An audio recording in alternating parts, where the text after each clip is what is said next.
Hello friends, welcome to all of you in my channel, and in this video I will be talking about you on the topic tension headache. The tension headache is the most common headache that you will encounter in a OPD or as a clinician. It is actually basically a type of primary headache. So you will ask me what is primary headache. If there is a no underlying CNS pathology or the cranial nervous system pathology केही पनि problem छैन, there is everything good with the brain or other body parts, though the person have headache, then such type of headache is known as primary headache. Underlying केही पनि खराबी छैन तर तै पनि मान्छेले headache हुन्छ भने we will call it as a primary headache. And primary headache are basically 2-3 types, basically 3-4 types, and one of the most common type of the primary headache is tension headache. ठीक छ? So let's first know what are the causes of tension headache. So tension headache, as the name suggests, that it basically occur if you will take tension in anything.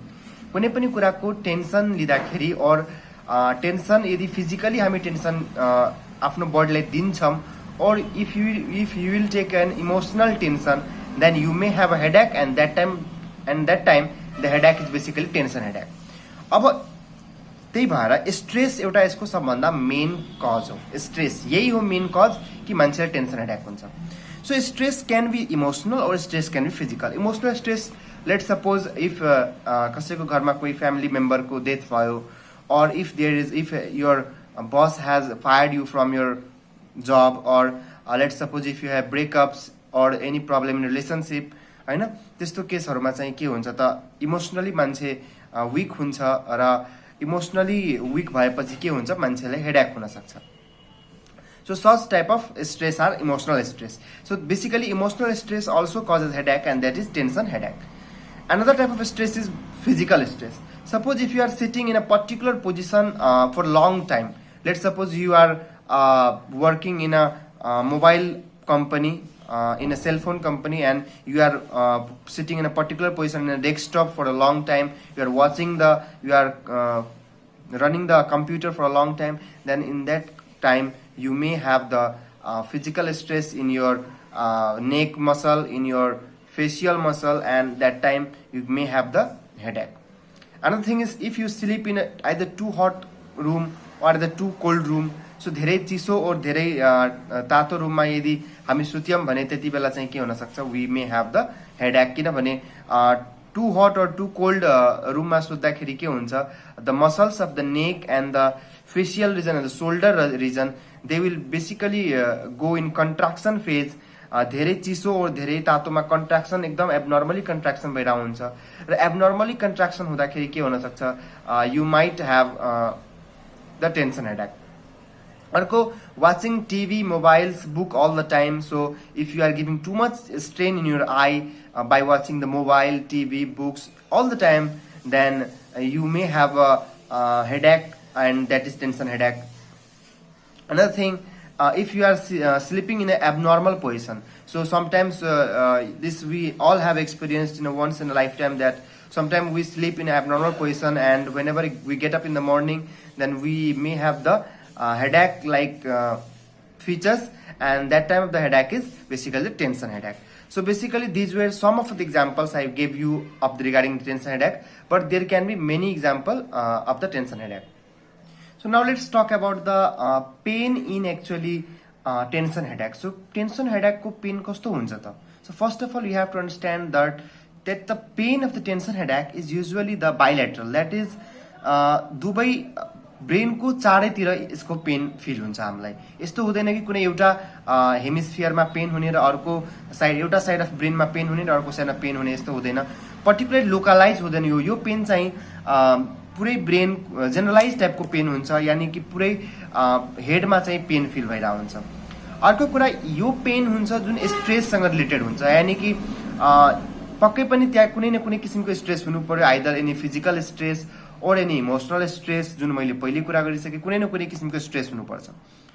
पेनको कस्तो sensation हुन्छ कि त्यो पर्सनलाई feel हुन्छ कि मेरो हेडको वरिपरि कसैले band लगाइदिएको छ र त्यो ब्यान्डले मेरो हेडलाई प्रेस गरिरहेछ. यानी कि उसको हेडको वरिपरि एकदम प्रेसर जस्तो फिल हुन्छ, उसलाई टाइटनेस जस्तो फिल हुन्छ, उसलाई लाग्छ कि मेरो हेडलाई कसैले बाहिरबाट दबाइरहेछ और कम्प्रेस गरिरहेछ, उसलाई लाग्छ उसको हेड र पेन कहिलेकाहीँ यति सिभियर भइदिन्छ कि हेडबाट पेन उसको घाँटीहरूतर्फ जान्छ। The pain will go towards his neck muscle and त्यसपछि नेकमा पनि उसमा के भइरहेको हुन्छ, नेकको पेन भइरहेको हुन्छ, सोल्डरहरूमा जान सक्छ पेन, सोल्डरहरूतिर तर्फ पेन भइरहेको हुन्छ, पेन एकदम भएर एकदम नराम्रै तरिकाले पेन हुन्छ, उसलाई लागिरहेको हुन्छ मलाई कसैले टाउकोमा दबाइरहेछ, प्रेसर जस्तो लागिरहेको हुन्छ पुरै चारैतर्फबाट, ब्यान्ड जस्तो लाग्छ कसैले मेरो वरिपरि कसैले रबरको ब्यान्ड लाएर मेरो ब्रेनलाई थिचिरहेछ जस्तो चाहिँ फिल हुन्छ टेन्सन हेडेकमा। सो यो फिचर भयो टेन्सन हेडेकको पेनको। बेसिकली यो पेनको चाहिँ ड्युरेसनको कुरा गर्दाखेरि कहिलेकाहीँ के हुन्छ कि पेन अब 30 मिनट्सदेखि लिएर 7 डेजसम्म पनि पेन हुन सक्छ। सो यो कस्तो कुरा हो कि तपाईँले कति बेलासम्म टेन्सन लिनुहुन्छ त्यो कुराको, होइन? अब इमोसनल टेन्सन त तपाईँको हातमा छ, कति बेलासम्म लिनुहुन्छ। सो त्यो अनुसारैको पेनको ड्युरेसन हुन्छ। अब तपाईँले दिनभरि त्यही कुरा सोचेर बस्नुहुन्छ, ओहो मेरो त यो भयो, मलाई त त्यो भयो भनेर दिनभरि त्यही सोच्नुहुन्छ भने त्यसले दिनभरि नै तपाईँलाई टेन्सन हेडेक दिन्छ। अब अलिक आफैबाट अलिक स्ट्रङ भएर केही मोटिभेसनल भिडियोहरू हेरेर और कसैबाट काउन्सिलिङ लिएर तपाईँ बस्नुभयो भने पेन एकदम छिटो सबसाइड हुनसक्छ, यदि इमोसनल टाइपको पेन छ भने। फिजिकल स्ट्रेस छ भने अब लेट सपोज कि if you are watching the TV mobile all of the day, then you are having the physical stress. त्यति बेला तपाईँले के गर्न सक्नुहुन्छ कि you leave the mobile or TV for a few time, you go and walk somewhere, होइन? कतै घुम्न जानुहोस्, खुला हावा खानुहोस्, त्यस्तो गऱ्यो भने पेन चाहिँ कम हुन सक्छ, होइन? अनदर थिङ कि स्ट्रेस हेडेकमा जुन पेन हुन्छ that is not related to aura and the no प्रोडर्मल feature. So there is a no aura and no prodromal symptoms। यानी कि जसरी माइग्रेन पेन र यसमा के फरक हुन्छ कि जस्तो most of the students get confuse कि माइग्रेन पेन र टेन्सन हेडेकमा कसरी छुट्याउने। सो सिम्पल कुरा के छ कि टेन्सन हेडेकमा सबभन्दा मेन कुरा के हुन्छ त, सबभन्दा पहिला पेनको टाइपमै फरक हुन्छ। माइग्रेन पेन जुन हुन्छ त्यो थ्रबिङ टाइपको पेन हुन्छ, यानी लाग्छ कसैले ह्यामर लिएर हानिरहेछ, र माइग्रेन पेन युजुअली युनिल्याटरल हुन्छ। माइग्रेन पेन के हुन्छ त युजुअली युनिल्याटरल हुन्छ। र माइग्रेन पेन आउनुभन्दा पहिला मान्छेलाई औरा आउँछ। औरा भनेको चाहिँ मैले चाहिँ माइग्रेनको भिडियो छुट्टै बनाएको छु, तपाईँ त्यो हेर्नुहोस्, होइन? औराहरू मजाले बुझ्नुहुन्छ। त्यो अलिअलि म भनिदिन्छु। औरा भनेको कस्तो हुन्छ कि आँखाको अगाडि पेन हुनुको केही बेर अगाडि उसकोलाई आँखाको अगाडि चाहिँ अब भिजुअल सेन्सेसनहरू आउने, आँखाको अगाडि जिगज्याग लाइन्सहरू देख्ने। अर्को चाहिँ पेन हुनुभन्दा केही बेर अगाडि चाहिँ उसलाई चाहिँ अब केही फ्ल्यासेस अफ लाइटहरू आँखाको अगाडि आउने, केही ह्यान्डहरूमा नमनेस टिङ्लिङ सेन्सेसनहरू आउन सक्छ। सो त्यो फिचर्सहरू भनेको पेन आउनुको भन्दा अगाडि हुन्छ, जुन कि माइग्रेन पेनमा हुन्छ तर टेन्सन हेडेकमा चाहिँ हुँदैन। प्रोडर्मल सिम्टम भनेको चाहिँ अब जस्तो पेन आउनुको 1-2 घन्टा अगाडि और 24 आवर अगाडि चाहिँ त्यो पेसेन्टलाई चाहिँ अ काइन्ड अफ क्रेभिङ आइरहेको हुन्छ, और त्यो मान्छेलाई कहिलेकाहीँ नजिया भोमिटिङ सेन्सेसनहरू आइरहेको हुन्छ, और फ्रिक्वेन्ट यनिङ गरिरहेको हुन्छ मान्छेहरूले, होइन? और डिप्रेस्ड मुड भइहाल्छ। अब हेडेक आउनुको एक डेढ घन्टा अगाडि और मानौँ न 10-15 घन्टा अगाडि चाहिँ उसलाई हेडेक हुन थाल्छ, ऊ डिप्रेस्ड मुडको हुन थाल्छ, इरिटेबल हुन थाल्छ, होइन? सो त्यस्तो सिम्टमहरूलाई प्रोडर्मल सिम्टम हुन्छ, जुन कि टेन्सन हेडेकमा हुँदैन। टेन्सन हेडेक भनेको चाहिँ अब तपाईँले टेन्सन लिन थाल्नुभयो र त्यसपछि यो स्टार्ट हुन्छ, यसमा औरा पनि हुँदैन र कुनै प्रोडर्मल सिम्टम पनि हुँदैन, जो कि यो कुराहरू कहाँ हुन्छ भने माइग्रेनमा हुन्छ। बेसिकली यो पेन इभिनिङमा युजुअली गएर स्टार्ट भइरहेको हुन्छ। किन इभिनिङमा स्टार्ट हुन्छ? सिम्पल फन्डा छ। तपाईँ बिहान उठेपछि तपाईँको मुड फ्रेस नै हुन्छ। सो बिहान उठ्दाखेरि यु आर अल गुड, होइन? तपाईँको मुड फ्रेस छ, तपाईँले केही पनि प्रब्लम हुँदैन। तर let suppose you went in your office or you went in a school or college, र त्यहाँ स्कुल र कलेजमा चाहिँ तपाईँ मानौँ न 10 to 4 को चाहिँ तपाईँको 4 PM को तपाईँको मानौँ न स्कुलको टाइम छ। दिनमा 10 देखि लिएर 4 बजेसम्म you work in your office और स्कुल और एनी प्लेस, एन्ड त्यहाँ गएर यु गेट इमोसनली डिस्टर्ब। अब तपाईँ डिस्टर्ब हुनुभयो, डिस्टर्ब भयो, अब जेसरी पनि डिस्टर्ब हुनसक्छ। अब बसले फायर गर्न सक्छ, कसैले गाली गरेर डिस्टर्ब हुनसक्छ। So any kind of disturbance you get होइन। र डिस्टर्ब भएपछि तपाईँ जब घरमा आउनुभयो होइन, बेलुका इभिनिङमा चाहिँ त्यति बेला तपाईँलाई अब त्यो कुराले सताइरहेछ, तपाईँले टेन्सन दिइरहेछ, and that will ultimately cause the headache. So this is tension headache. So usually the tension headache जुन हुन्छ त्यो युजुअली चाहिँ के हुन्छ कि मान्छेले दिनभरि जब कामसाम गर्छ, सो बेलुकासम्म आएर मान्छेले चाहिँ इमोसनली डिस्टर्ब भएर चाहिँ टेन्सन हेडेक हुनसक्छ। और दिनभरि अब कम्प्युटर चलायो अनि बेलुकातिर अब आँखामा स्ट्रेन भएछ एकदम धेरै, सो बेलुकातिर टेन्सन हेडेक हुनसक्छ। सो युजुअली अनसेट जुन हुन्छ यो हेडेकको चाहिँ इभिनिङमा चाहिँ भइरहेको हुन्छ। अर्को कुरा यसको चाहिँ यस्तो माइग्रेनमा के थियो कि फिजिकल एक्टिभिटी जति बढेपछि पेन बढ्छ, तर यसमा के छ, no relation to physical activity. यानी कि उसले पर्सनले फिजिकल एक्टिभिटी यानी हिँड्दा डुल्दा एक्सर्साइज गर्दाखेरि टेन्सन हेडेकमा केही बढ्छ और घट्छ जस्तो केही हुँदैन। बरु देखिन्छ कि टेन्सन हेडेक चाहिँ फिजिकल एक्सर्साइजले बरु कमै गर्छ होइन। सो फिजिकल एक्सर्साइजहरूले चाहिँ तपाईले रिलिभ गर्न सक्छ।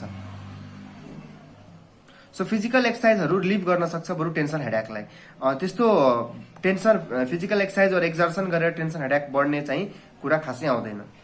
अब यो टेन्सन हेडेक बेसिकली चाहिँ तपाईहरुलाई हेडमा एउटा हुन्छ हैन। सो हेडमा चाहिँ अब स्क्याल्प बाहिर यो भनेको यस्तो डीप एकैचोटी भित्रबाट आएको पेन जस्तो हुँदैन हैन। सुपरफिसियलै पेन हुन्छ, लागिरा हुन्छ, बाहिरबाट कतै थिचिरहेछ। सो एउटा तपाईले स्क्याल्पहरुमा चाहिँ पेन हुने भयो हैन। So pain in the region of scalp. अर्को कुरा चाहिँ हजुरलाई यो पेन विल अल्टिमेटली धेरै पेन भयो भने मैले के भने कि यो नेकको मसल्सहरुतिर पनि तपाईले पेन हुन सक्छ। सो नेकको मसलहरुमा पनि पेन हुन सक्छ र ultimately can go to the shoulders. So शोल्डरहरुमा पनि तपाईले पेन हुन सक्छ। सो अल्टिमेटली के बुझ्नुभयो कि the pain will ultimately start in the head region like the pressure like sensation. Then तपाईको घाँटीहरुमा पेन जान सक्छ, एकदम तपाईलाई लाग्छ घाँटीहरुको मसलहरु तानिरहेछ, स्टिफनेसहरु जस्तो फिल हुन सक्छ र पछि शोल्डरहरुमा पनि पेन जान सक्छ। So this is the typical feature of the tension headache. अर्को कुरा के बुझ्नु पर्ने, this pain of the tension headache is basically dull एक्टिङ पेन। तपाईले यस्तो फिल हुँदैन कि कसैले मलाई अब शार्प जस्तो पेनहरु, तपाईले कसैले घोचे जस्तो और कसैले स्ट्याब गरे जस्तो पेन हुँदैन। पेन डल हुन्छ तर प्रेसर लाइक हुन्छ, ठीक छ। So dull and pressure like pain हुन्छ in tension headache. Another thing कि पेन भएको बेला कोही पनि मान्छेलाई यस्तो लाइटमा जान गाह्रो हुने, फोटोफोबिया और कसैको लाउड साउन्ड्सहरुले एकदम धेरै इरिटेसन हुने त्यस्तो खासै हुँदैन। सो यस्तो फोटोफोबिया, फोनोफोबिया और भोमिटिङहरु चाहिँ पेनको बेला हुँदैन। So vomiting, photophobia, phonophobia these are the features of migraine pain. So यो फोटोफोबिया, फोनोफोबिया, भोमिटिङहरु भनेको माइग्रेन पेनको फिचर हो। टेन्सन हेडेकमा चाहिँ फोटोफोबिया, फोनोफोबिया र भोमिटिङहरु चाहिँ हुँदैन। अब मेन कुरा छ कि कुनै पनि मान्छेले स्ट्रेस लियो भने एक्चुअली हेडेक किन भइराछ हैन। So what is the pathophysiology. So प्याथोफिजियोलोजीमा यसको वेल अन्डरस्टुड यसको पनि छैन प्याथोफिजियोलोजी कि एक्ज्याक्टली नै किन चाहिँ हुन्छ टेन्सन हेडेक। तर एउटा सिम्पली के बुझिन्छ कि whenever you are in stress, either any emotional stress और एनी फिजिकल स्ट्रेस हैन, इमोसनल फिजिकल जस्तो सुकै स्ट्रेस पनि व्हाट विल ह्यापन दैट यो स्ट्रेसहरुले गर्दाखेरि यो मसल कन्ट्र्याक्सन हुन्छ। के हुन्छ बेसिकली मसल कन्ट्र्याक्सन हुन्छ। बेसिकली अब मसल कन्ट्र्याक्सन कहाँ हुन्छ कि the muscle contraction will occur in the forehead muscle. So फोरहेडको मसलहरुमा कन्ट्र्याक्सन हुने। अर्को चाहिँ स्क्याल्पहरुमा पनि मसल कन्ट्र्याक्सन भइरहेको हुन्छ। अर्को चाहिँ नेकको मसल्सहरु कन्ट्र्याक्ट भइरहेको हुन्छ। अर्को चाहिँ शोल्डरको मसल्सहरुमा कन्ट्र्याक्ट हुन्छ।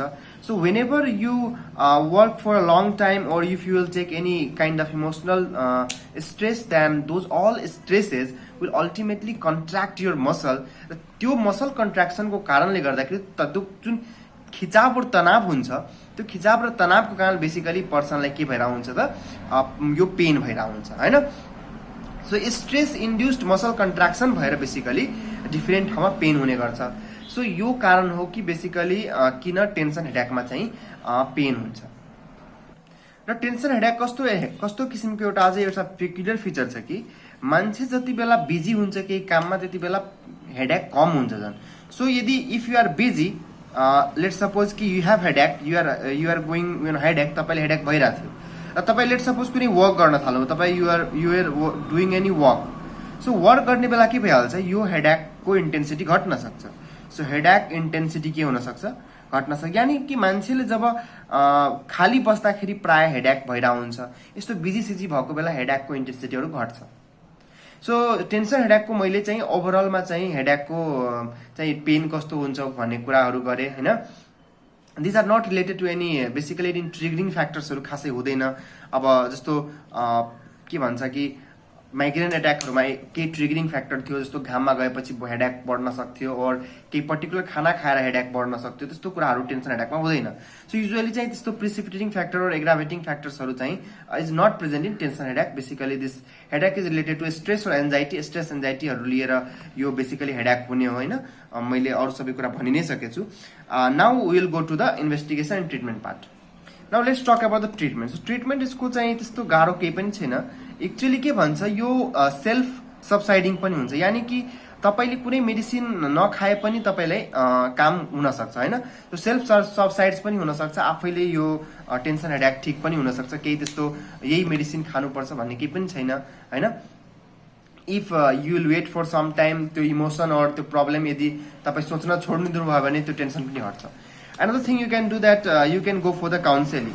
So कुनै पनि कुराको टेन्सनहरु लिँदाखेरि तपाई काउन्सिलिङ यदि सही तरिकाले कसैले तपाईलाई गाइड गर्छ और काउन्सिलिङ गर्छ, तपाईलाई सम्झाउँछ बुझाउँछ भने त्यो टेन्सन हेडेक कम हुन सक्छ।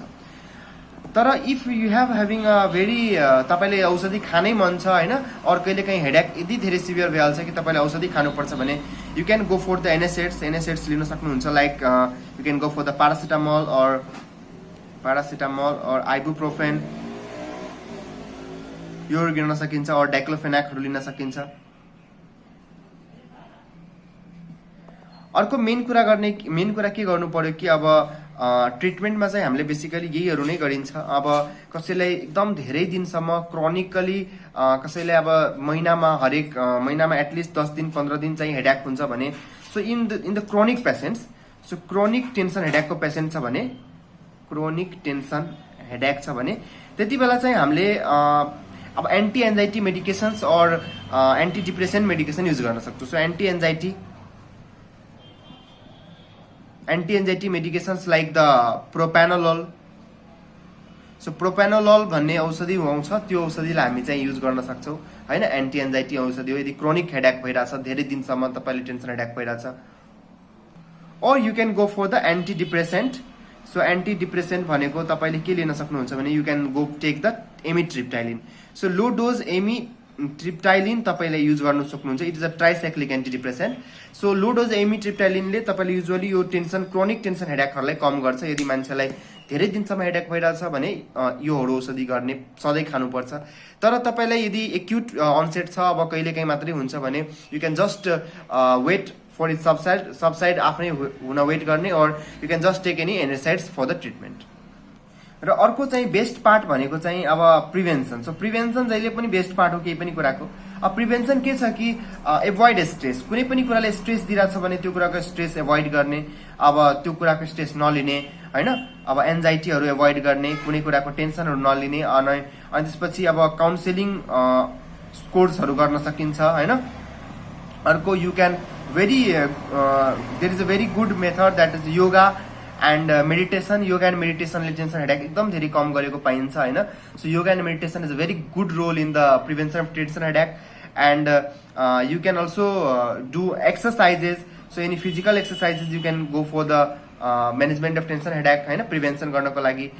किनभने एक्सरसाइजहरुले देखिएको छ कि हेडेकको प्रब्लम एकदम धेरै कम गरेर आउँछ युजुअली हैन।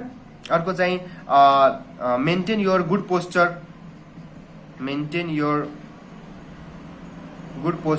तपाईले चाहिँ अब काम गर्ने बेला चाहिँ राम्रो पोस्चरमा बस्नुस् हैन। त्यो पोस्चरले तपाईको हेडेक नहोस् त्यस्तो टाइपको पोस्चरहरु तपाईले एडप्ट गर्नु पर्यो। ठीक छ। अर्को चाहिँ अब हाई टेम्परेचर और लो टेम्परेचरले भनेछ भने युजुअली चाहिँ अब slip in a temperature about 24 degree Celsius. Usually 24 degree Celsius को टेम्परेचर भएको रुममा सुत्नुस्, न धेरै तातो न धेरै चिसो हैन। सो योहरु भनेको चाहिँ अब प्रिभेन्टिभ मेथड हो। युजुअली चाहिँ यसलाई क्लिनिकली नै डायग्नोस गरिन्छ। There is a no further investigation there is required. तर इन केस अब डाक्टरले यदि अरु केही शंका गर्छ भने you can go for the CT और एमआरआईहरु इन्भेस्टिगेसन्सहरु गर्न सकिन्छ हैन। तर usually not required. They are by history you can just get that this is a tension headache. So this was all about tension headache and thank you for watching us.